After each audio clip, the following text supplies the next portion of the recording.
కొంతమందికి చాలా డౌట్ ఉంటుందనమాట. అప్పుడప్పుడు విపరీతంగా మనసులు బాగోకపోవడం, లేకపోతే వాళ్ళ ఇంట్లో వాళ్ళే పిచ్చి పిచ్చిగా ప్రవర్తించడం, ఇష్టం వచ్చినట్టుగా మాట్లాడడం, వీళ్ళకి ఏదన్నా ఎవరన్నా చేశారేమో అన్నట్టుగా ఉంటుంది.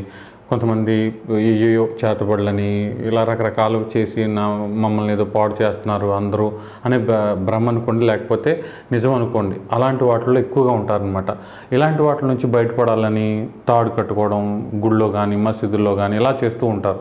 అయితే ఇప్పుడు చెప్పే చిన్న తాంత్రిక పరిహారం కనుక పాటించినట్లయితే చాలా వరకు, ఒకవేళ అవి ఉన్నాయో లేదో పక్కన పెడితే, మీకు అలాంటి అనుమానాలు ఉంటే అవి పూర్తిగా తొలగిపోయే అవకాశం ఉంటుందన్నమాట.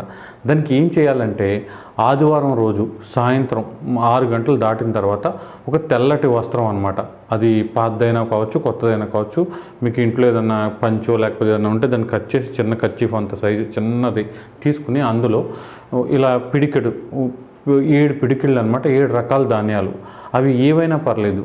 ఇప్పుడు చూడండి, బియ్యం, అలాగే గోధుమలు, పెసలు, అలా నువ్వులు మినువులు కాకుండా, నలుపు రంగే కాకుండా బొబ్బర్లు, శనగలు ఇలాంటివి అనమాట, 7 రకాల ధాన్యాలు తీసుకుని వాటిని ఆ వైట్ కలర్ గుడ్డలో మూట కట్టండి. ఉలవలు కూడా వేయచ్చు.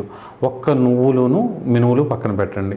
ఇవన్నీ కూడా వైట్ కలరు క్లాత్లో వేసి, ఆ గుడ్డలో వేసి మూట కట్టి మీ తల చుట్టూ 7 సార్లు క్లాక్ వైజు, అలాగే యాంటీ క్లాక్ వైజు 7 సార్లు తిప్పుకుని ఆ మూటను కనుక కొంచెం ఎవ్వరూ తిరగని చోట పడేయడం కానీ, ఎక్కడైనా నీళ్ళలో పడేస్తే, ఇలా ఒక 7 ఆదివారాలు వరుసగా చేశారంటే మీకు ఎలాంటి భయాలు ఉన్నా అవన్నీ తొలగిపోతాయి.